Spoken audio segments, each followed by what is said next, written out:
Аймақтың ең үздік экскурсоводы санаулы күнде белгілі болады. Гидтер арасында байқау ұйымдастырылып, кеше доданың ашылу салтанаты Достық үйінде өтті.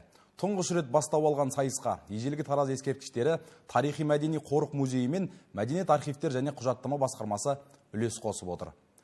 Конкурс екі кезеңнен тұрады. Алғашқы турда Тараздың көне ескерткіштері туралы үш тілде жасаған бейнероликтер көрсетілді. 12 үміткердің бағасын алатын байқауға мұражай қызметкерлері, туристік фирмалардың саяхат жетекшілері, мәдениет саласының жұмысшылары қатысуда. Ал екінші кезең облыстық тарихи өлкетану музейінде өтеді. Бүгін мамандарға біраз тер төгіп, өз кәсіби білігін іс жүзінде дәлелдеуге тура келеді. Қатысушылар көне жәдігерлердің тарихы қаншалықты екендігі, дауыс ырғағы, түр келбеті бойынша сыналмақ. Жеңімпаздарға арнайы әзірленген сыйлықтар табыс етіледі.